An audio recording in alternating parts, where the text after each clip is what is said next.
Um bom momento a todos que nos escutam agora. Eu sou Rodrigo Corrêa, esse é o Balanço e Fúria, um podcast que tem a pretensão de interpretar as relações entre música e política no decorrer da história. Hoje a gente vai tentar identificar os pontos de convergência entre dois momentos, movimentos, estratégias, táticas de apropriação da própria vida, através da arte, da política, da radicalização do discurso e do pensamento. De um lado, ali nos anos 50, o embrião dos situacionistas e do outro, o punk. Ambos com uma retórica que rechaça os cânones da música e da filosofia ou da academia, uma certa preferência pela marginalidade e pelo subterrâneo, enfim. Eu acho que nessa conversa a gente vai conseguir identificar inúmeros paralelos e como uma coisa, o situacionismo, influenciou a outra, o punk, mais para frente. O meu convidado, ele com certeza pensa nessas relações há mais tempo do que eu, e é alguém que vai me ajudar a entender como que esses paralelos e essas influências se dão. Salve, Paulo! Quem é você, mano? Então, queria agradecer primeiramente o convite. Eu sou o Paulo Rocha, eu sou de Belo Horizonte, e eu sempre falo que eu não sou um especialista, não sou um teórico, não sou um militante. Eu acho que essa influência dos situacionistas vem inclusive nisso, assim. Sempre me vi como alguém ávido em participar das movimentações e participar daquilo que eu acho que é o mais avançado e radical no meu tempo, né? É uma pretensão, não sei se consigo, mas eu faço parte do coletivo Conjunto Vazio, que é um coletivo aqui de Belo Horizonte de masturbação teórica, charlatanismo crítico e prático, né? Atualmente a gente tem montado um espetáculo que chama Anti-Antígona. Vamos ver se depois desse último fim do mundo conseguimos estrear. E faz parte também da Casa Invisível, né? Que é uma ocupação e um coletivo aqui de Belo Horizonte. Convidamos a todos para conhecer e ajudar principalmente a Casa Invisível, porque estamos passando por um processo de despejo, né? Então, conheçam e é isso. Entendi. Que coisa. Depois vamos reservar um tempinho para falar sobre a Casa Invisível. Eu acho que é importante. Maravilha. Também. É isso. Eu agradeço, Paulo, separar esse tempo no seu domingo para gravar esse episódio com a gente. Tenho certeza que vai ser legal. Que é um assunto que atravessa a minha cabeça também, acho que desde o primeiro ano da faculdade, quando eu tenho um acesso ali passageiro pela teoria situacionista, através da coleção Baderna e de alguns textos esparsos, principalmente aquele livro organizado pela Paula Bernstein, né, Apologia à Deriva. Isso. Esses me pegaram bastante e ali eu já comecei a sentir um sabor diferente naquela literatura política que eu estava tendo acesso pela primeira vez, bem diferente do anarquismo clássico e mais ainda do socialismo mais tradicional. Eu acho que a gente poderia começar essa conversa elaborando e apresentando o que é, afinal de contas, o situacionismo, o que foi o situacionismo. Primeiramente, seguindo os situacionistas, o situacionismo, na verdade, para eles, seria falência, né, a transformação da ideologia naquilo que seria a movimentação dos situacionistas, né? Então, os situacionistas, eles não eram, né, um grupo de vanguarda, renegavam a questão da vanguarda e renegavam principalmente as ideologias dominantes, né? Por isso que eles batem tanto no marxismo, tanto no anarquismo. Eu diria que a Internacional Situacionista foi um grupo, né, que partiu da falência e da derrocada das vanguardas clássicas, né, principalmente o Dada e o surrealismo, e juntou-se a partir disso, né, a partir dessa crítica da cultura, a partir da questão da arte, num salto para a política revolucionária, né? Digamos que eles levaram a sério todas as pretensões que apareciam muitas vezes apenas como estéticas, apenas como artísticas, para revolucionar não só o mundo, né, juntando o lema clássico do surrealismo também, como a vida. Então, eu acho que, de certa forma, eles são considerados a última das vanguardas, mas os situacionistas, para mim, conseguiram levar até as últimas consequências todas essas pretensões que apareciam, né? Que eu sigo também o Benjamin falando sobre o surrealismo, sobre uma tradição insurgente que tinha na Europa e também se espraiou para outros lugares, né?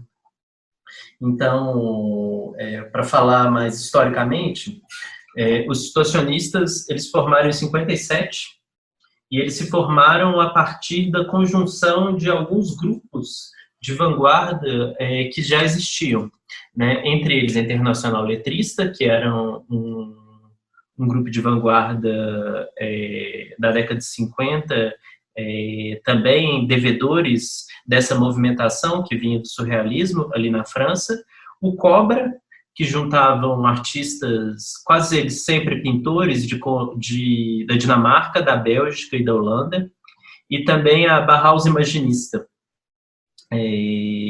e uma associação psicogeográfica de Londres.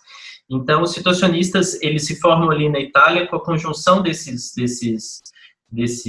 grupos, desses indivíduos que participavam desses grupos, e a ideia inicial dos situacionistas era justamente pensar essa questão da cultura e pensar os desdobramentos disso dentro da cidade e, consequentemente, na vida. Uma coisa muito forte na retórica situacionista, no discurso, na literatura, é a questão da cotidianização da revolução e da arte, um questionamento da ideia de separação, né? Uma integração da arte e da revolução na vida cotidiana. Será que esse seria o primeiro elemento que a gente pode ver como uma parte situacionística no punk? Olha, eu acho que os situacionistas, eles eram muito bem servidos, né, dessas outras movimentações anteriores, né? Isso já estava ali no surrealismo, isso já estava no Dada, né? Todas essas formas de crítica prática da separação, né? Se for pensar os escândalos dadaístas e, consequentemente, os surrealistas, né, com seu escritório, na verdade, o surrealismo no início ele era uma prática que ansiava não produzir objetos de arte, mas produzir experiências, né? O próprio Benjamin tem um texto muito, muito interessante, de 29, sobre os surrealistas, onde eles dizem isso, né? Os surrealistas, eles tinham uma busca por uma iluminação profana. Então, experiências de consciência, assim como as deambulações surrealistas, eles buscavam uma relação com a cidade, uma relação com o cotidiano que não era comumente dos artistas, né? Eles não estavam preocupados em produzir livros, produzir quadros, produzir nenhum tipo de artefato, eles estavam preocupados com a questão da vida cotidiana. Isso, claro, chegou no punk com força também, né? Porque eu acho que o que geralmente se coloca em relação aos situacionistas, ou com o Dada, ou até essa primeira fase do surrealismo também, é um aspecto sobre o que depois a gente chama, hoje em dia, de anti-arte, né? Onde vida e produção estética, onde essa crítica da especialidade, né, que tem a ver com isso, né, apenas o gênio produz obras de arte, isso cai por terra nas vanguardas, isso cai por terra principalmente com o punk, né, e com a atitude faça você mesmo, né, tanto para o punk quanto para os situacionistas, o privilégio da criação e o privilégio de um outro tipo de experiência estética, ele não está colocado apenas para esse ser genial que é e de boa alma que é o artista, né? existem... Acho que quando a gente pensa na questão do situacionismo e do punk, existem duas elaborações que a gente pode fazer.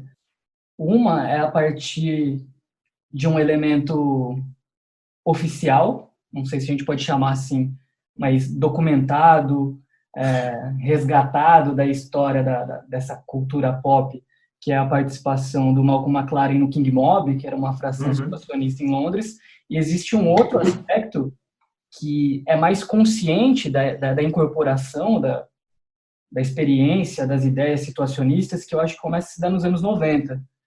Se a gente voltar para os anos 70, ali, o Malcolm McLaren, como estudante da Escola de Arte ali em Londres, que participou do King Mob, e ele aplica isso no seu experimento barra produto Sex Pistols, com toda aquela estética, e depois vê a diferença da assimilação de uma outra proposta de uma cena dos anos 90, dá para ver aonde realmente se aplica essa coisa. Tanto que eu tenho um ranço com essa parte do Sex Pistols, porque para mim é a banda mais chata dos anos 70 ali, dessa cena punk. E eu fiquei meio chateado quando eu descobri que o primeiro elemento, a primeira junção, a primeira aparição dessa relação do situacionismo com o punk se deu com Sex Pistols, porque sim, porque eu acho que foi muito mal aproveitada essa potência. Enquanto nos anos 90 a gente já consegue identificar elementos que elaboram melhor tudo que foi produzido ali de 57 a 62, que eu acho que foi o ápice da Internacional Situacionista, né? Então, eu particularmente, eu gosto muito de Sex Pistols. Eu gosto muito de Sex Pistols na medida em que eu acho que é um dos golpes mais bem dados. E eu sempre tenho interesse sobre o que é um golpe e sobre o quanto de merda a gente pode oferecer enquanto produto cultural e o mercado absorve e ainda diz que é uma delícia. Nesse aspecto, eu acho que o Malcolm McLaren, ele é um visionário, né? Ele aprendeu muito bem o que é transformar a alta cultura, seja lá o que isso for hoje em dia, né? E as vanguardas, né? Enquanto tradição, em um produto vendável, né? E de certa forma, assim, eu acho que, por exemplo, né? Alguns teóricos sobre isso, né? Como Stuart Hall, ele é muito crítico dos situacionistas, né? Ele vai chamar de espectro situacionista, que seria a seção francesa. E ele vai dizer justamente para reduzir o papel também do Sex Pistols dentro do punk, na medida em dizer assim, olha, esse movimento cultural da juventude, ele já existia, né? O que o Malcolm McLaren fez, o Sex Pistols fez, foi transformar isso em algo comercial, né? Por isso que eu acho genial e acho um belo de um golpe, assim, né? E é interessante pensar nisso, né? No King Mob, como você citou. O que era o King Mob? King Mob foi uma revista que se formou em um coletivo a partir da seção inglesa dos situacionistas que foi expulsa, né? Os situacionistas, é interessante pensar nisso, né? Criticamente, foi um coletivo que caminhou quase sempre nesse regime de quase expulsão permanente, né? Chegou a ter mais de 70 integrantes, de mais de 15 nacionalidades, mas nunca teve mais do que 10 integrantes ao mesmo tempo. E eles tinham essa ideia de ser internacional, então, assim, tinham sessões inglesas. Eu vou falar um pouco sobre a americana, que também é interessante, mas essa sessão inglesa foi excluída em 67, e o T.J. Clarke e o Donald Nicholson Smith permaneceram, eles foram excluídos, mas permaneceram ligados, né, a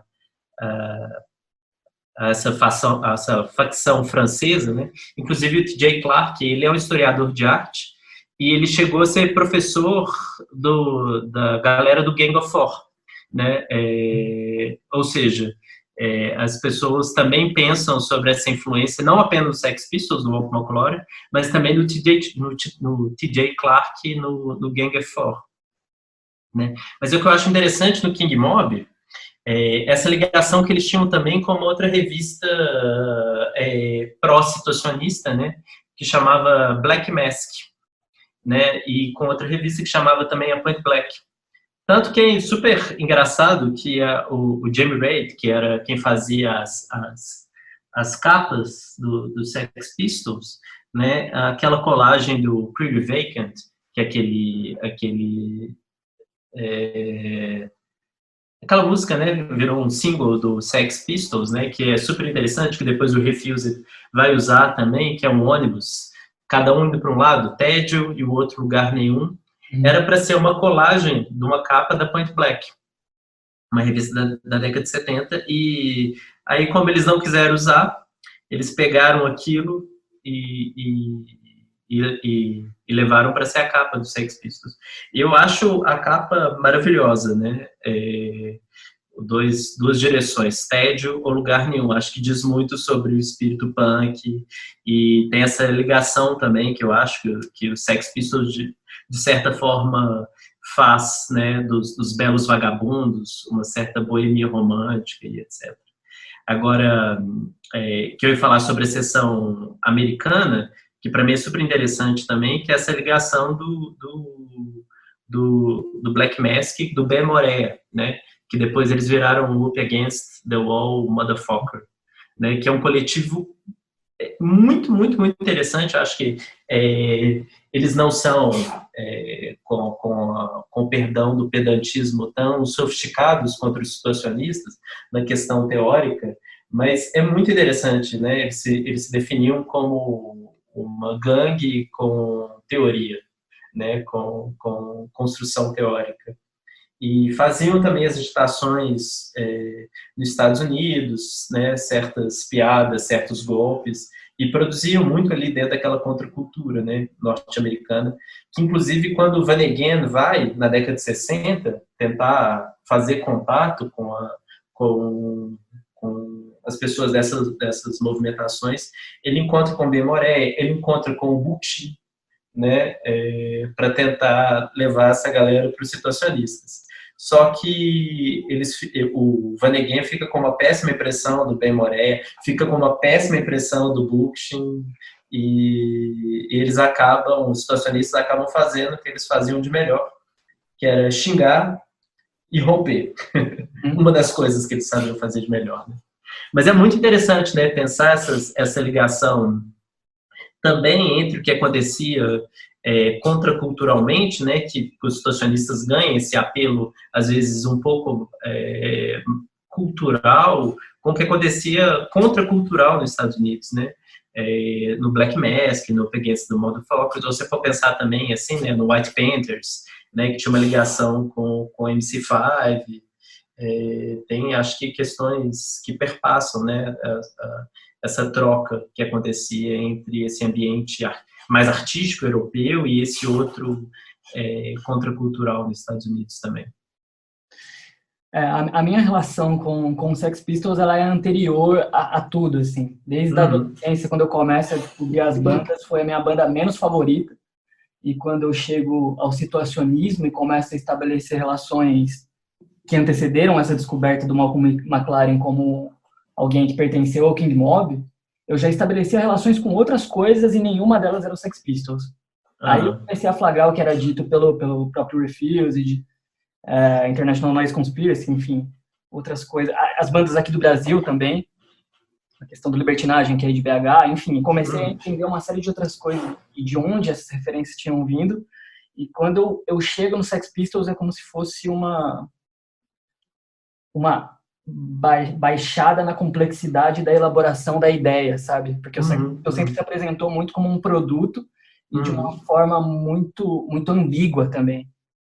E essa ambiguidade, eu fico pensando nessa ambiguidade do Sex Pistols, porque as pesquisas, geralmente os estudiosos, críticos de arte, críticos culturais, críticos da música, quando tentam atribuir uma escola artística como influência para o surgimento do punk, além do dadaísmo e do situacionismo, as pessoas, eu já vi menções do futurismo também. Uhum. E o futurismo também é dotado dessa contradição, porque o Marinetti, Uhum. mais para frente, ele se filia ao fascismo, né? Uhum. E essa contradição de uma vanguarda artística, não sei se eu posso chamar o futurismo de vanguarda. Posso? Sim. Uma vanguarda artística que flertava com a estética da guerra, da juventude, da velocidade, da destruição, se filiando ao fascismo em algum momento. Aí me volto para os Sex Pistols e vejo aquela coisa, aquela imagem do, sei lá, o Sid Vicious, além de compor o léxico punk daquele contexto, daquele período, a coisa da destruição, tinha também essa ambiguidade ideológica com o uso da suástica, por exemplo, que é uma coisa que sempre me incomodou, mesmo desde muito novo. Então, quando eu vejo o resgate de alguns pesquisadores do futurismo em essa associação, eu fico pensando nesse aspecto, assim, e eu acho que isso é o que me distancia um pouco da apreciação dos Sex Pistols. Enquanto nos anos 90, quando eu vejo a apropriação de algumas bandas, de alguns coletivos da teoria situacionista incorporada a um cenário musical jovem e tal, já me apetece mais. Mas é interessante essa movimentação da galera inglesa ali nos anos 70 e de como eles se apropriaram e subverteram até, né? Acho que a gente pode dizer que o Malcolm McLaren subverteu a teoria situacionista para aplicá-la nos Sex Pistols. Absolutamente. Eu acho que por isso que eu falei, assim, né? Se ele tem um tino marqueteiro bom, é porque ele soube transformar isso num belo de um produto a ser vendido para a juventude, né? Não à toa que virou o que virou, né? O punk naquele momento, assim, com toda a sua potência, mas também com todo o seu com toda a sua forma de produto, né? Não é à toa que se expandiu pelo mundo como uma nova tendência, né? Como uma nova onda. Mas é interessante, né? Porque a Michelle Bernstein, que é uma situacionista desde o início, muito importante, né? Ela tem textos muito interessantes e muito importantes, né? Mas como todo machismo, ela ficou conhecida como a primeira esposa do Debord, né? A Michelle Bernstein, se não me engano, eu acho que é o próprio Stuart Home fala disso, que ela tem uma declaração de que ela, quando viu os Sex Pistols, ela afirmou assim que ela logo reconheceu aquilo como iguais, né? Ela logo reconheceu sobre o que estava em jogo ali, sobre o que eles estavam falando, né? Isso para mim sempre me parece ser interessante, né?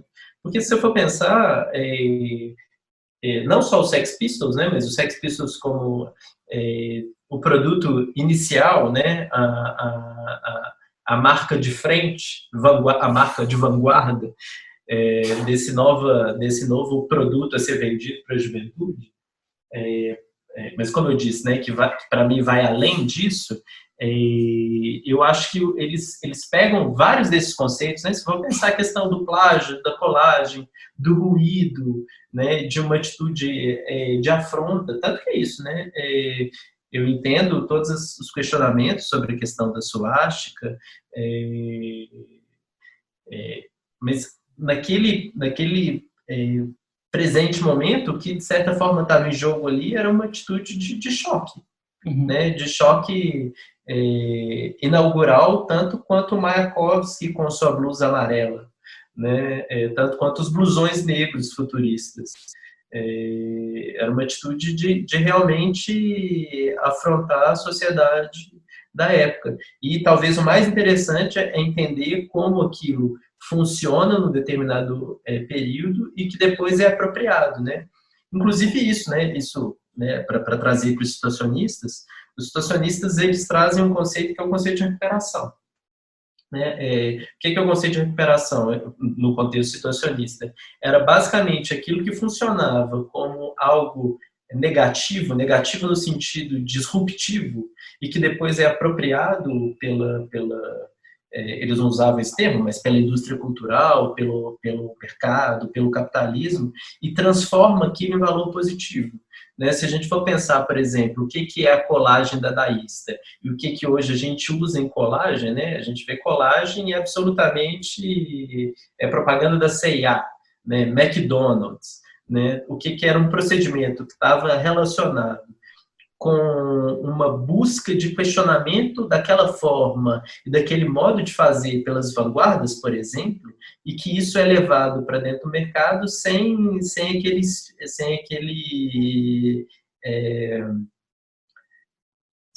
a potência mesmo, né? Potência disruptiva. Isso é o que leva, por exemplo, a gente poder ver os situacionistas, por exemplo, serem o Debord, por exemplo, né? O, o arquivo dele ter sido vendido para o governo francês. Né? Ou a gente entender, por exemplo, a sociedade do espetáculo sendo utilizado por alguém que literalmente não tem intenção nenhuma de mudar a sociedade em que vivemos. Né? Então, o conceito de recuperação, a gente pode entender também o punk como um primeiro passo para isso. Assim. Mas, por outro lado, entender como esses procedimentos também com o punk atingiram um tipo de potência que não tinha nos situacionistas, né? Se a gente começa a entender, por exemplo, o Crass, o que eles faziam, né, com as colagens, ou eles fizeram, né, quanto que foi? Foi em 82, eles pegam 2 discursos, né, eu acho esse caso maravilhoso, sobre que depois, na década de 90, a gente vai chamar de cultural jamming, né? Eles pegam o discurso do Reagan e pegam o discurso da Margaret Thatcher, que eram discursos que eles fizeram, gravam numa fitinha, intercalando esses 2 discursos como se fosse uma conversa que eles tiveram ao telefone, né? Isso em 82, no meio da Guerra das Malvinas. E essa conversa sobre a questão da política internacional e etc. E eles distribuem para os jornalistas, né, uma fitinha. Isso é tomado como verdadeiro. Tem gente que fala que são espiões da União Soviética, da China que fizeram, né? Então tem, de certa forma, essa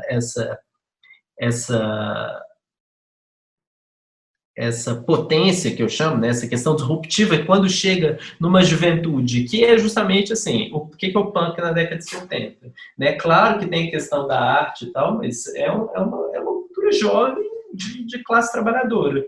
Né? Contudo também que guardem idealização, quando geralmente as pessoas enchem a boca para falar da classe trabalhadora.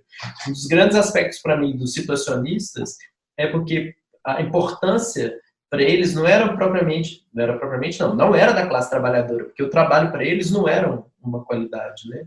Tanto que o Debord, ele se vangloriava, né, das várias coisas que ele se vangloriava, de quando ele era jovem, ele pichou em um muro, não trabalhe nunca. Isso, depois de vários anos, ele encontrou aquela foto no cartão postal.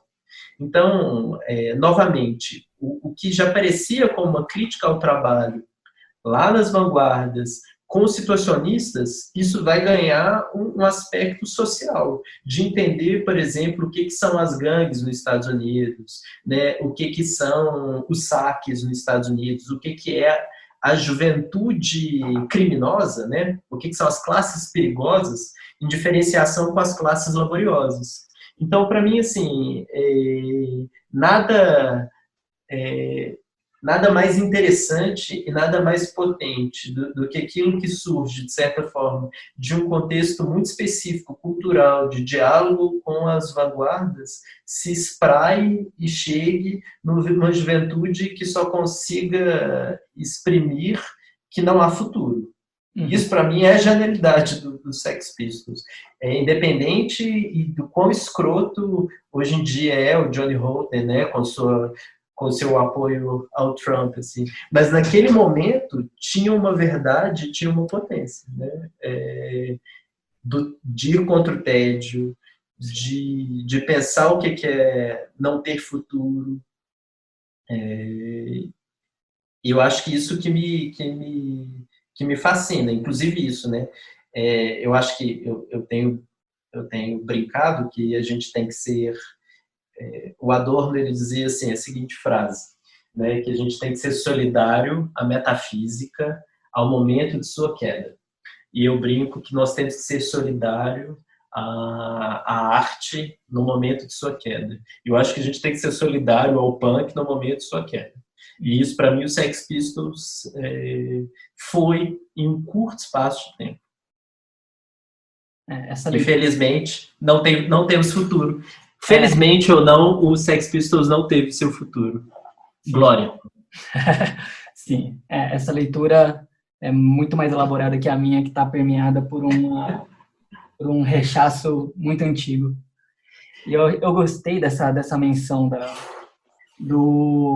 da ação do Crass, que mais adiante, um coletivo italiano, ironicamente, o Guy Debord ele fala que onde a teoria situacionista mais se enraizou foi na Itália, né? Ironicamente, porque eu vou citar o Woming agora. O Woming é um coletivo, para os ouvintes que não conhecem, o Woming é um coletivo que surge nos anos 90 ali na Itália, atuando de forma anônima. Sabe me dizer se eles têm algum nome para esse tipo de pegadinha, para esse tipo de ação? Virou culture jamming, né? Ou prank, enfim. Enfim, o Woming... Pegadinha. O Woming se populariza pelas pegadinhas, transformando uma dessas ações, ou várias dessas ações, em manchetes de jornal, mobilizando toda a imprensa italiana para correr atrás de uma notícia que não existia, geralmente era de caráter constrangedor para alguma representação institucional, um governador, enfim. E em 2003, o coletivo veio para o Brasil e tem uma entrevista deles que eles, acho que a Carta Maior na época, chamou eles de pós-situacionistas e eles rechaçam, né, essa forma de tentar classificá-los como pós-situacionistas. Tem um trecho na entrevista que eles falam o seguinte: na Europa, o situacionismo teve 30 anos de existência e nenhuma aplicação prática, porque as pessoas que leram a teoria situacionista e gostaram, simplesmente passaram a escrever teoria situacionista. Então era só escrita, e nenhum envolvimento em conflitos reais, porque conflitos reais seriam reificados. Aí adiante na entrevista, eles criticam essa ideia de reificação do Debord, que é paralisante e reacionária. Enfim. Mas lendo essa afirmação, eu acho que cabe uma análise quase que paradoxal dessa paralisação em relação a algo que é muito ativo e em movimento, que é o que ali nos anos 90 se intensifica com uma assimilação mais consciente da teoria situacionista para alguns coletivos, né? Como que isso se dá? Como que essas referências movimentam as pessoas no entorno do situacionismo, se isso acontece? Olha, eu não concordo com o Ming no seguinte fato, né? Porque eu geralmente, isso também acho que tem a ver com visões em relação aos situacionistas, ou com essa divisão que geralmente as pessoas colocam, né? De período artístico, que vai até ali início dos anos 60, e depois o período político dos situacionistas, né? Quando vem maio de 68, e eles de fato os situacionistas têm ali um peso e etc. O que eu acho muito interessante dos situacionistas e que eu acho radical foi essa visão dos situacionistas para fenômenos que geralmente para a grande esquerda, né, passavam ao largo, né? Na medida que geralmente o que a esquerda sempre viu foi que assim, né, fenômenos culturais são fenômenos superestruturais, consequentemente temos que olhar para as classes trabalhadoras, para as greves. Os situacionistas, como eles encaravam a vida cotidiana, né? A vida cotidiana para eles era o centro da luta, né? Não era esse momento da teoria, onde você pretensamente passaria para um estágio maior, ou da arte, ou das greves que aconteciam de sindicato, né? Para eles tinha um tecido que acontecia, um tecido social, né? Um tecido da vida cotidiana, onde aquelas lutas, onde a questão da comunicação, onde a questão do amor também era muito importante. Então, assim, o que eu queria dizer, eu acho que os situacionistas, eles enquanto um grupo, a potência deles, para além dessa influência que pretensamente eles tiveram, né, no início antes de maio de 68, lá no escândalo de Estrasburgo, em 66, mas eles sempre tiveram esse olhar atento para essas lutas que para a esquerda simplesmente apareciam como barbárie. Né? Eu gosto muito de um texto do Debord, onde ele analisa a rebelião de Watts, que era um bairro negro, que para mim tem muitas semelhanças para quando aconteceu a de 2000 na França, que o Comitê Invisível analisa em 2005, como que aconteceu recentemente nos Estados Unidos, né? Que entender assim, que um negro é morto pela polícia e as pessoas passam a destruir absolutamente o bairro inteiro e roubam, o Debord fala isso, né? Roubam geladeiras para casas onde não tem energia elétrica, confirmando a máxima do capitalismo, confirmando tudo aquilo que é de falso que o capitalismo promete e não dá, eles realizariam nesses roubos, né? Que é quando os proletários, né, aqueles que foram privados das suas vidas, eliminam a mediação pelo dinheiro e tomam o produto sem esse mediador universal, que é o dinheiro. Então, enfim, eu acho que assim, os situacionistas, eles, a gente pode analisar concretamente a influência ou não, assim, mas como a gente estava conversando, né, sobre os pianos das barricadas, né, o piano das barricadas você tem grupos que são gangues quase, né, ali na década de 70 italiano, que tem uma influência dos situacionistas muito forte. Era o quê? A galera praticando autorredução, que é basicamente não pagar a conta de luz, invadir espaços, mas também como roubo, né? Roubo, assalto a banco. Então, assim, a gente pode novamente pensar, né, se são influenciados diretamente, mas assim, eu quase diria, há uma afinidade eletiva entre aquilo que os situacionistas falavam e aquilo que começa a ocorrer, assim, né? Tanto que o Debord, muito pretensiosamente, ele vai sempre dizer, olha, o triunfo dos situacionistas é que, de certa forma, aquilo que a gente dizia antes começou a ocorrer agora.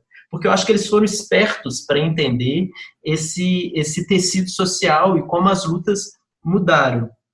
Então, eu acho que, assim, a gente passa, de certa forma, esse período cultural em relação ao punk, em relação, a, de certa forma, ao decaimento da contracultura na década de 70, passando, né, por esse período do fim da história da década de 80, né, de certa forma, para quando eu acho que na década de 90, que eu acho que é onde você estava encaminhando essa conversa,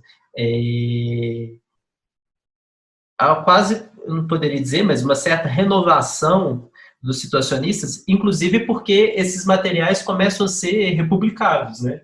E talvez essa é uma questão também, né? Assim, quando as pessoas começam a ter de volta a possibilidade de acessar esse material, eu acho que há também uma condição material, né? Material de acesso às informações. A internet também, de certa forma, né? Começa a ter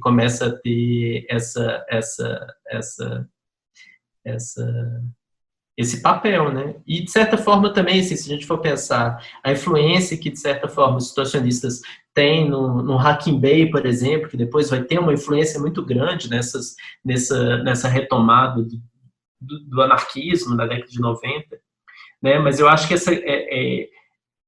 um grande ponto de inflexão também da apreensão dos situacionistas é com a Crime Think, né, que é esse coletivo da década de 90, norte-americano, que, de certa forma, retoma algumas questões dentro desse contexto, que era um contexto do hardcore, que era o contexto do punk, né? A Crime Think vem de um zine que chamava Inside Front, onde, nesse confronto com o que seria a cena musical, outras questões começam a vir à tona, né? Como a forma de falar, a forma de amar, a questão sobre o veganismo, o vegetarianismo, o que se veste, que de certa forma já estavam, sempre tiveram no punk, né? Mas começam a ter novamente, fomentar uma cena comunitária e cultural, né? Tanto que é isso, assim, né? Eu, eu lembro do impacto que foi entrar em contato com o Dias de Guerra, Noites de Amor, Days of War, Nights of Love, né? Que é essa primeira publicação da Prime Think, que virou um best-seller, né? Que virou um grande best-seller. E vendeu, acho que, mais de 10 mil cópias. E que tinha um projeto gráfico muito interessante. E lá eles retomavam essa questão do Van Neguin, né? Por exemplo, falando sobre que maio de 68 foi uma grande festa. Né? Todas essas questões sobre a vida cotidiana, a revolução da vida cotidiana, né? De certa forma, reencontraram lá os situacionistas nesse tanto de jovem que estava montando bandas com bateria acelerada, enquanto falava sobre direitos animais, enquanto novamente costuravam suas roupas, publicavam seus zines, né? Porque essa é a tradição que, de certa forma, também tem a ver com os situacionistas, né? Que é das publicações piratas, né? O que eram as revistas dos situacionistas? Elas não eram vendidas, elas eram enviadas para algumas pessoas. Então, teve 12 publicações da revista dos situacionistas, onde eles mandavam para essas pessoas que eles julgavam que deveriam receber. E eu acho lindo que a revista dos letristas, né, que era esse grupo antes dos situacionistas, chamava potlatch. O que é potlatch? Né, de acordo com o antropólogo que chama Moos, é a dádiva. É aquilo que uma tribo, de certa forma, despende, dá para o outro para mostrar, de certa forma, a sua superioridade. Então, todas essas questões sobre pensar as maneiras como a gente se diverte, ama, fala, toca, produz, sem a vinculação direta sobre o dinheiro, né, ultrapassam simplesmente a retórica para ser uma coisa que é vivida por essa juventude, que é tentada, assim, né? Sim. Quando a gente, você mencionou o Dias de Guerra, Noites de Amor, realmente reverberou muito quando foi publicado aqui. Eu, como um adolescente que cresci no interior da cidade, eu acho que foi um livro, no interior de São Paulo, aqui em Piracicaba, foi um livro que rodou a mão de grande parte das pessoas que frequentavam o mesmo espaço, ouviam o mesmo tipo de música, etc, etc. Inclusive, pode ter sido o único livro que muita gente leu, ou o início da leitura de muita gente, porque ler é um exercício que para um jovem muito mais interessado em música do que em literatura acaba sendo um esforço, e isso iniciou, eu acho que foi uma coisa que iniciou muita gente. E quando a gente pensa nessa experiência do que é o situacionismo, um pouco dessa coisa da autonomia italiana ali, com o Ming, a oposição do Homo Faber, que fabrica, e o Homo Ludens, aquele que joga, me veio na cabeça uma publicação que rolou, eu não sei exatamente quando rolou, mas eu tive acesso a esse texto quando eu tinha uns 16 anos, mais ou menos, que é o Manual Prático de Delinquência Juvenil. E traz essa coisa toda do terrorismo poético e do anonimato, porque eu lembro que a lenda que acontecia, que corria, era que ninguém sabia quem tinha feito esse texto, mas era basicamente isso, era um manual era um manual prático de delinquência juvenil, de terrorismo poético, de criar situações. Então isso chega no Brasil, produzido por algum brasileiro, eu lembro que a lenda que corria que era alguém de Curitiba, e eram, sei lá, uma série de contos descrevendo situações na C&A, situações no bairro X de Curitiba, situações numa rede de fast food, onde eles davam indícios de como criar um constrangimento, criar uma zona de conflito, criar uma forma de desagregamento ali na harmonia do fluxo que estava acontecendo nesse lugar. Então, isso começa a tomar formas materiais na vida de uma parcela dessa juventude, aqui no Brasil, né? Isso a gente falando aqui no Brasil. E fora, como que a gente pode perceber a reverberação dessa influência? Tem um grande nome aí, já foi citado o Refused. O que mais a gente pode pegar para analisar? Então, eu falei do Sex Pistols, do Gang of Four, do Crass, e que eu lembrei aqui, né, da Factory Records, do Tony Wilson, que lançou o New Order, lançou o Joy Division. Isso é só uma curiosidade, que eles formaram eles tinham um clube, né, que era o Hacienda, que também tem uma influência de um situacionista, que era o Giggs Ivan, ou Ivan Chekhov, né, que num texto onde ele fala sobre urbanismo, né, sobre a crítica ao urbanismo, ele fala sobre a Hacienda. E aí virou, assim, eu relendo algumas coisas sobre isso também, eu pensei, olha que engraçado, né, um clube que tem, da Factory, que tem uma influência do situacionista. Né? Inclusive, eles tinham uma banda, né, que chamava The Hood Column, que também veio de um quadrinhos do situacionista. Mas eu acho que, assim, pensando nessa influência, eu lembrei muito como chama aquela banda da Dijon? Nation of Ulysses. Uhum. Que é uma banda que, antes de eu entrar no Refused, é uma banda, inclusive, que o Refused roubou muita coisa deles, né? E eu amo Refused e eu amo Nation of Ulysses. Que para mim era super interessante o zine que eles produziam, né? Eles eram uma banda de short que tem uma ética não sei se é anticapitalista, mas enfim, é uma ética menos capitalista, né? De produção, de circulação e etc. E esse zine é muito interessante porque ele tem uma influência dos situacionistas muito forte, né? E eu acho que talvez aí, de certa forma, eles são do início da década de 90 também, isso tenha chegado no Refused, que eu acho que geralmente, para muitas pessoas, eu sou uma delas, assim, que foi quando os situacionistas começou a ser uma referência forte, né?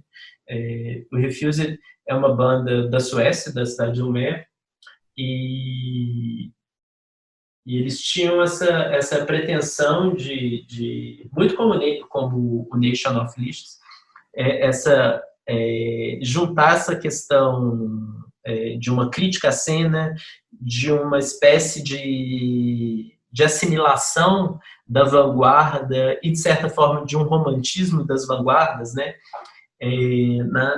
na banda. Tanto que eles, muito pretensiosamente, lançam um álbum que é sobre a forma como o punk deve ser, né, que é super interessante, que é, de certa forma, também dialogando com o movimento da década de 60.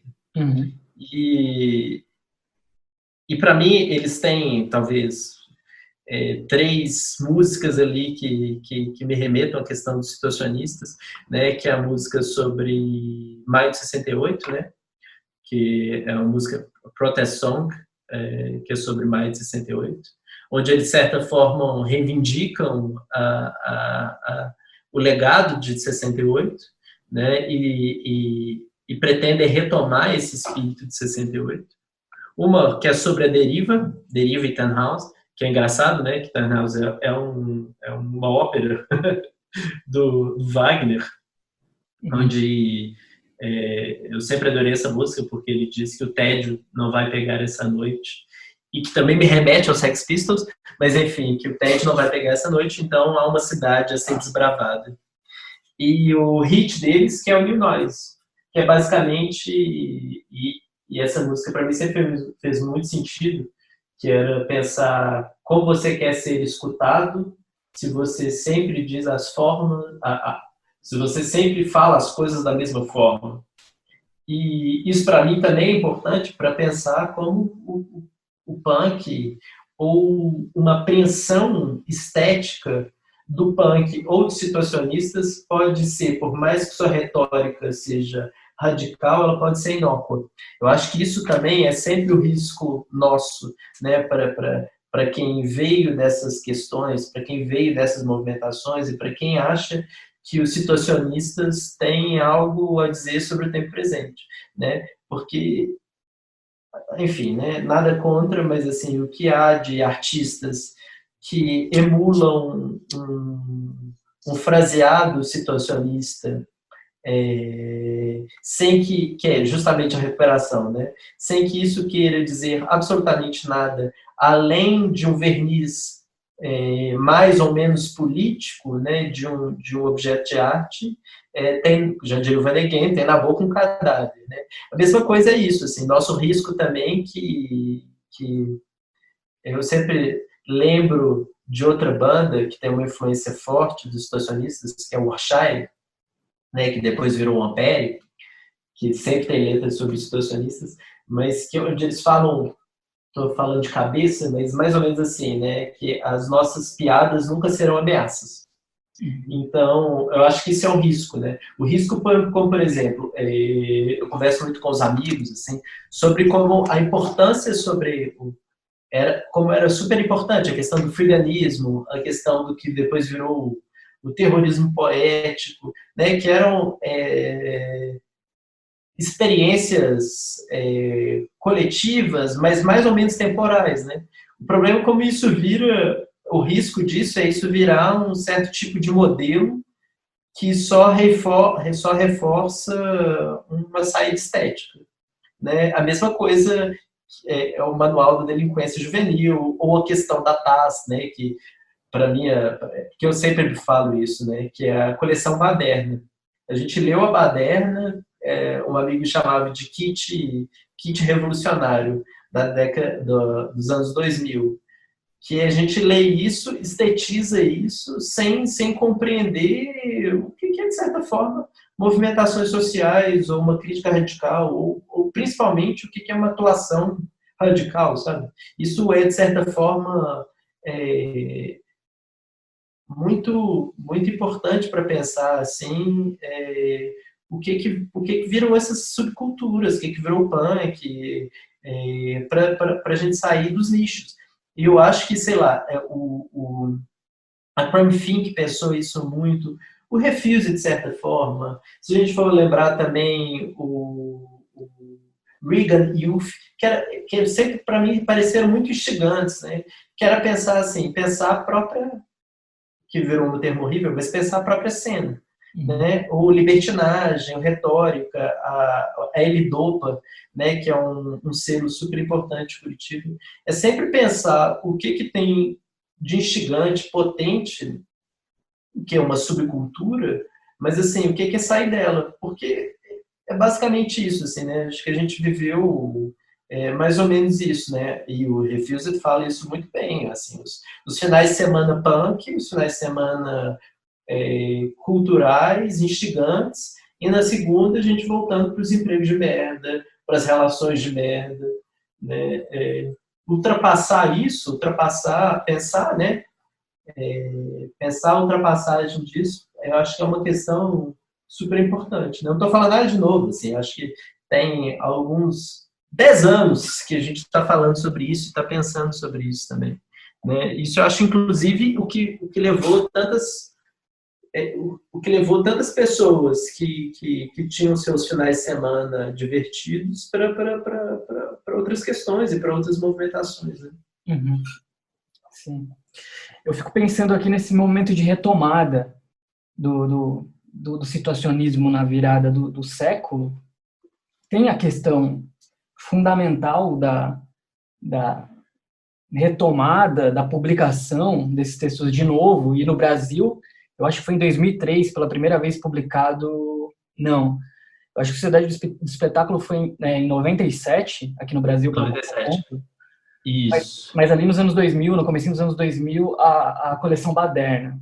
Então, tem esse fato material importante e essencial para que a ideia circule e se reavive em alguns corações ou pela descoberta se transforme em algo novo e uma experiência válida. Mas eu colocando em paralelo com o fim dos anos 50 na Itália ou na França, ali o surgimento da Internacional Situacionista, com o fim dos anos 90, começo dos anos 2000, ao redor do mundo, talvez, mas talvez no Brasil, se for pensar como que isso chega até aqui. Tem um recorte de classe, que eu acho que é uma assimilação de uma juventude de classe média e uma ideia, por mais que seja repleta de contradições e enfim, de inconsistências, uma ideia, uma sensação de estabilidade econômica ou democrática. Nesses dois contextos era basicamente a mesma coisa. Os situacionistas pertenciam a alguma elite ali do seu recorte, e fim dos anos 50, começo dos anos 60, na Europa, era respaldada por esse apelo de estabilidade e de tédio. Quando a gente volta para o recorte do fim dos anos 90 e 2000, onde essa teoria é assimilada e na forma que esses movimentos incorporam um jeito de fazer coisas, também é mais ou menos nesse contexto de uma certa ideia, por mais que problemática e contraditória, de segurança democrática e econômica, assimilado por uma parcela de uma juventude de classe média. E isso tem ali seus traços práticos, tem ali sua construção de espaço, sua construção retórica, sua forma de agir. Eu fico pensando agora, o que significa se apropriar das práticas, das estratégias e das táticas situacionistas agora? Olha, você bem provocativo. Eu quase sempre reluto muito sobre essa leitura da classe média. Inclusive, eu vou usar aqui o próprio Debord para falar, assim, né? Como é que ele encara a classe média? Ele fala que é o extrato médio do mal pago do proletariado, né? É claro que a gente tem que pensar o que são os estratos médios, ou, né, o que são as ideologias dominantes e etc. Né? Eu acho, inclusive, isso. Assim, né, os situacionistas, alguns lá tinham suas heranças e seus mecenas, né? Mas uma parte deles era fudido e alcoólatra. Havia um grande problema lá, né? Mas eu acho que sim, o impacto que isso tem nesse estratos médios, e principalmente isso, né? Não só o extrato médio, mas tinha uma questão que era de subculturas. Só que para mim é sempre interessante pensar assim, olha, isso rebate ali no final dos anos 90, mas a gente já tem um movimento anti-globalização, né? Como você fez em outro programa. Porque o que isso mostra? Que dentro de um pretenso consenso de fim das alternativas, né, você já tinha ali os zapatistas, você tinha os movimentos anti-globalização, ternomundistas, como vocês queiram chamar, e etc. Né? Então, assim, isso reverbera porque os situacionistas, para mim, eles sempre fizeram uma crítica que era uma crítica muito mais radical. Né? Uma crítica muito mais radical de pensar assim, o que é o bem-estar social, né? Que na França da década de 50 era o extrato médio do proletariado, né? O que era o proletário antes? Era alguém que morria nas fábricas, se fudia de segunda a segunda, e que depois começou a ter acesso a bens materiais, começou a andar de metrô, começou a ter TV, começou a ter carro. Né? Mas o que isso mudou efetivamente na experiência e na vida cotidiana deles? Nada. A vida ainda era submetida à mesma merda de sempre. Então, você tem aqui no Brasil, acho super importante pensar o que é governos que começaram a pensar acesso às universidades, ou minimamente, que chamar isso de estado de bem-estar social é uma piada, né? Mas, enfim, o que é pensar isso que permitiu as pessoas a saírem um pouco mais do que seria a miséria material para terem a possibilidade de pensar o que é a miséria da vida, né? Então, para os situacionistas, de certa forma, o tédio era um indicativo disso, né? Então, né, o próprio Van de Geen, o que é pior, morrer de tédio ou morrer, eu não vou lembrar a frase, né? Me fugiu agora, né? Mas, enfim, o tédio era um indicativo. Então, eu acho que, assim, a gente, de certa forma, pode ver isso na década de 60, a gente pode ver isso na década de 90, a gente pode ver isso em 2013, né? Que é, para mim, sempre muito interessante pensar em cada... Que 2013 não foi uno, né? Que a gente tende a pensar 2013 apenas São Paulo, e que super importante, mas assim, que o MPL, né, qual é a formação do MPL? Né, o MPL é desdobramento das manifestações anti-globalização, né, onde as pessoas do MPL estavam circulando? No Carnaval Revolução, né? Então, a gente tem uma parte do MPL veio do punk, veio do hardcore. Aqui em Belo Horizonte, né? Assembleia Popular Horizontal, foram os anarquistas, né? Que inicialmente propuseram.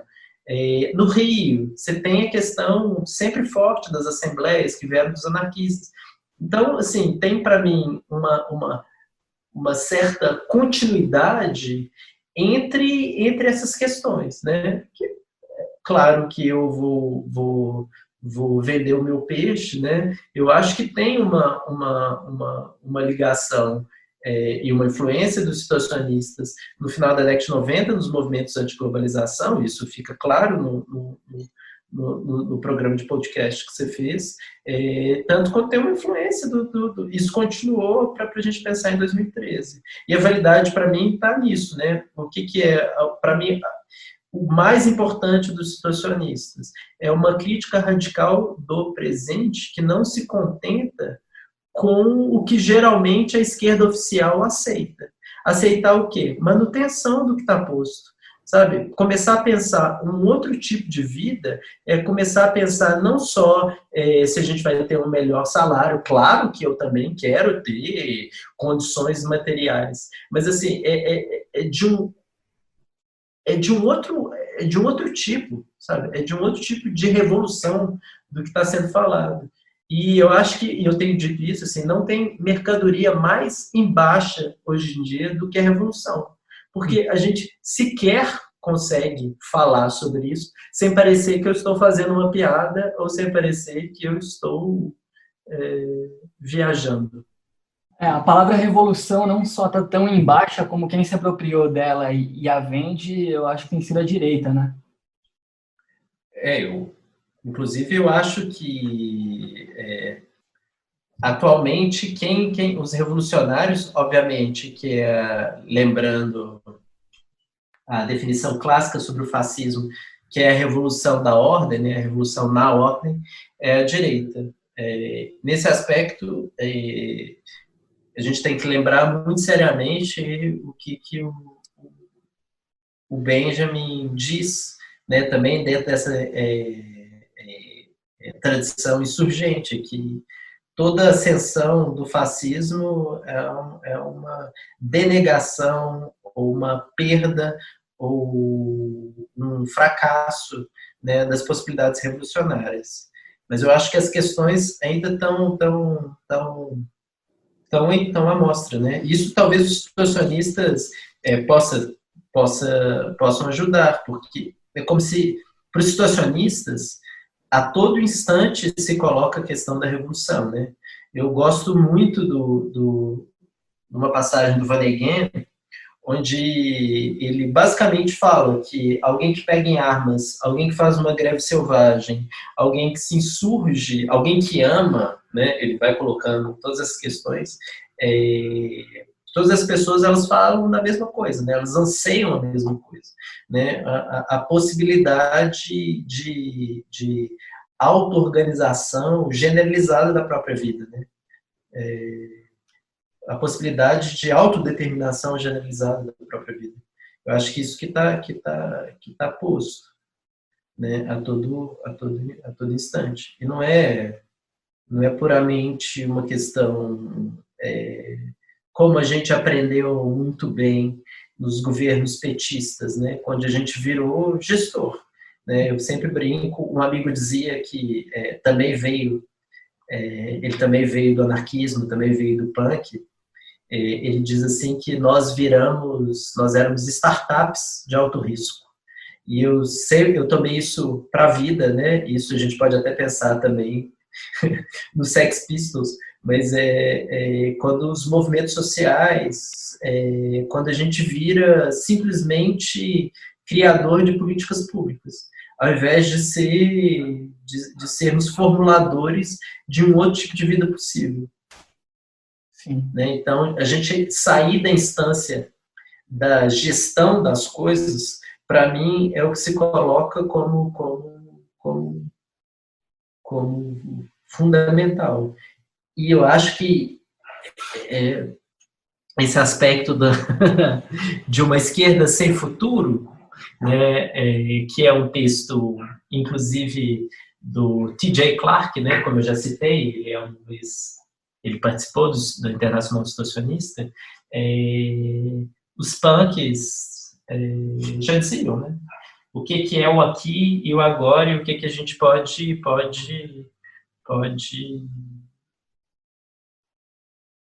lutar, né? Já diria o International Noise Conspiracy, né? Do capitalismo que tirou nossa virgindade, né? Não dá para a gente ser mais ingênuo.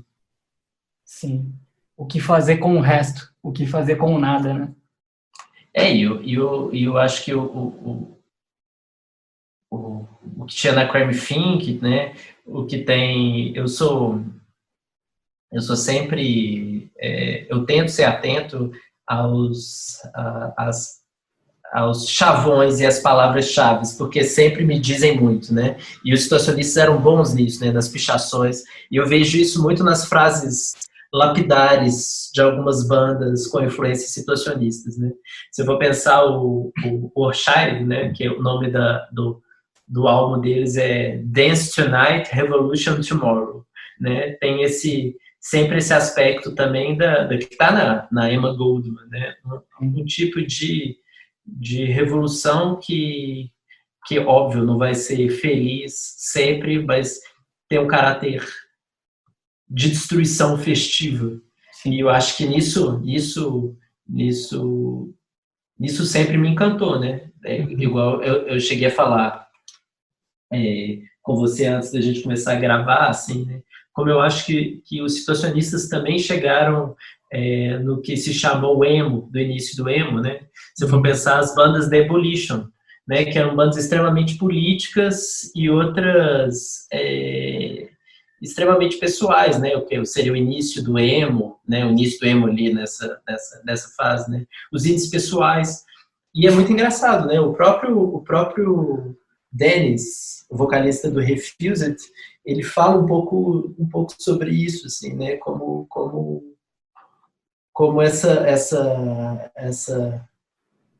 essa nova cena que vai articulando poesia, questões pessoais, relatos pessoais e a própria vida política também começa a fazer parte dessa cena e a mudar as coisas, né? No Brasil, eu acho que isso tem um impacto profundo, assim, né? Se a gente for pensar, como eu já falei, assim, no libertinagem, que também assim, para mim, das coisas que mudaram minha vida, né? Que era a galera que tinha essa banda coletiva que chamava Libertinagem, e eles tinham uma casa, que era a Mansão Libertina, comuna, e lá era organizado o Carnaval Revolução. No Carnaval Revolução era esse evento, né? Acontecia no Carnaval e tinham palestras, bandas, discussões, rango vegano, um encontro, uma festa. Isso para mim sempre fez parte, assim, né? Porque era um tipo de atuação que fugia das questões tradicionais, mas ainda era uma forma organizativa, ainda era uma forma de vida, né? E o libertinagem, o próprio Zine, ele era permeado por questões dos situacionistas, né? O próprio retórica depois, né? E a própria maneira a maneira de fazer, né, os zines com as coisas do papelão. É até engraçado, né? O Idealista, que era um zine deles, uma das edições, a capa era metalizada com papel metalizado, como foi uma das edições também da Internacional Situacionista. Então, para mim, isso sempre foi formando um certo mapa que nem sempre, né, pode ser mera coincidência, né? Mas eu acho que teve desdobramentos, né? A L-Dopa, por exemplo, né, que depois continua editando livros, né? Eu não sei se as bandas, né, sei lá, se o Russian School Ballet, ou se o Pluto, White Christian Disaster, o Ordinary Hit tinham influências situacionistas, né? Mas através deles foram sempre também muito, talvez por esse caráter também quase pirata, assim, né? Das ideias irem sendo subterrâneas, né? E eu acho que isso chega em bandas como o Coligueri, né? Ou Deriva, Desvio, ou Deturpação, né? Que são bandas que têm influência direta dos situacionistas, assim. Sim. Sim. Foi Pode falar. Não, ou Teatro Mágico, né? Que tem um álbum que chama Sociedade do Espetáculo, vai saber. Cara, eu sabia.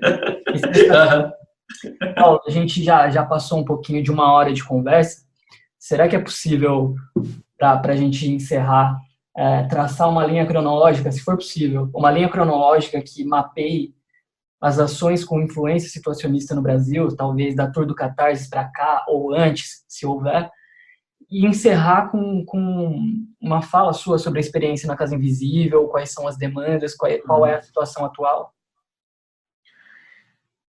Podemos. Nossa, olha, eu acho que a turnê do Catarse, o impacto que isso causou, né, e até todas as anedotas que se seguem, né, desde a destruição do Boticário, o fato de que muita gente largou a família e virou figa, né? Mas eu acho que os situacionistas no Brasil, eu vou dizer assim, por uma questão pessoal, eu posso falar sobre em Belo Horizonte, né? Que tem uma forte influência num coletivo muito importante de BH, que chamava CAP, Coletivo Acrático Proposta, e o CAP, junto com um outro coletivo de Fortaleza, que chama Contra a Corrente, eles são, para mim, assim, um pouco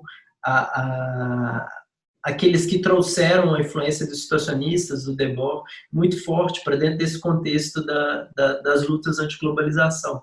Né? Inclusive o CAP chegou a lançar uma edição pirata da Sociedade do Espetáculo, que era muito interessante também.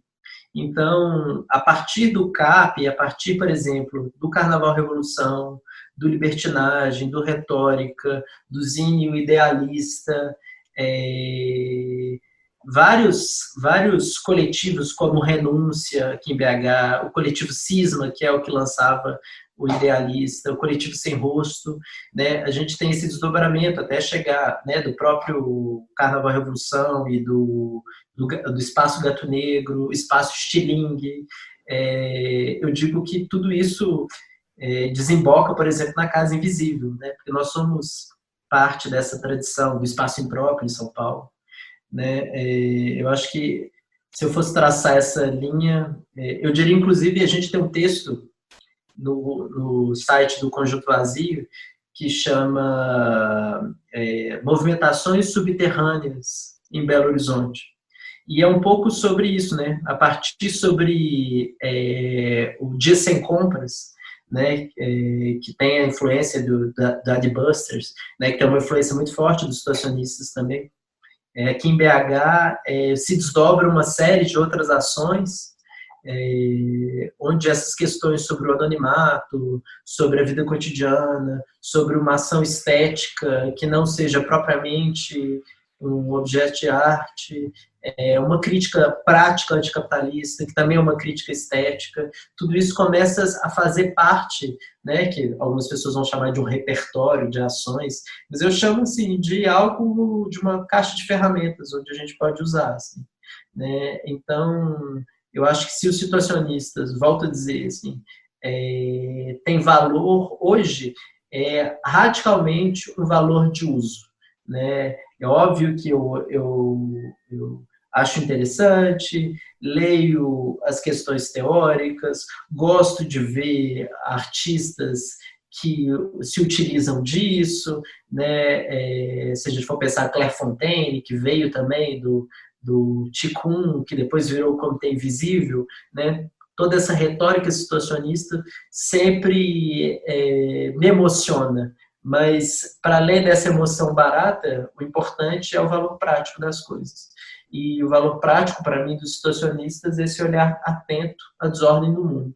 E eu acho que a gente está num momento muito propício para estar atento às desordens do mundo. E isso é uma desordem de cunho prático, é uma desordem de cunho cotidiano. Né? Então, a gente tem que olhar para a greve dos aplicativos, para as torcidas antifascistas, a gente tem que olhar para a galera que está lutando agora pelo auxílio emergencial, a gente tem que olhar para as ocupações, né, para o Tarifa Zero em Belo Horizonte, para o MPL, que não pararam nas lutas, né, o olhar para os zapatistas, para os curdos, né, tudo isso para dizer que há desordem no mundo, a gente tem que voltar a amar, esperar, lutar e fazer essas badernas, né? E ligar as lutas. Talvez isso para mim é a grande importância, saber que há conexão entre esses vários lugares do mundo e essas lutas que parecem ser separadas, mas elas não são. Né? E se tudo isso desemboca na Casa Invisível, que é essa ocupação que eu participo desde 2013, ela está no centro de Belo Horizonte, na verdade, no limite entre o centro e o Lourdes, que é um bairro muito chique, e atualmente a gente está enfrentando um processo contra a família, e é nesse esquema quase sempre, né? Especulação imobiliária, herdeiros que têm várias outras casas e outros espaços, e a gente está ali na esquininha. É uma casa de 38, é uma casa em Art Deco, né? Então a gente, além de tudo, tem essa questão de preservação de uma história de Belo Horizonte, né? Onde Belo Horizonte é uma cidade modernista, onde absolutamente tudo é destruído, vira um estacionamento e depois vira um prédio ainda maior, nada diferente de outros lugares, mas isso é Belo Horizonte. E Belo Horizonte, já diria Carlos Drummond de Andrade, é também conhecido como Tediópolis, ou seja, se não há essas movimentações, o que vai restar para a gente é simplesmente ter um emprego e sonhar em ser artista ou qualquer coisa do gênero. Eu acho que ou ser DJ, ou ter sua startup, ou ser um professor universitário. E eu acho que a gente acha que a vida é muito pouco para isso. Então, eu convido a todo mundo para conhecer a Casa Invisível com K. A gente está no Instagram, a gente está no Twitter, está no Facebook, está no WeRiseUp, utilizem ferramentas seguras, e a gente está, inclusive, com um trabalho na pandemia, trabalho é uma péssima palavra, a gente está com uma ação muito interessante e muito importante, eu acho, né, para a gente estar vendo no entorno na pandemia, que toda semana a gente distribui rango vegano para a galera no entorno, seja em situação de rua, seja os trabalhadores de aplicativos, seja quem quer comer, né, a galera que está trabalhando, e kits de higiene, né, e a gente viu como isso é importante, né, é importante ter um espaço que é moradia, centro social, com diversas atividades, né? A gente tem uma biblioteca, a gente fez o festival do filme anarquista, o festival do livro anarquista.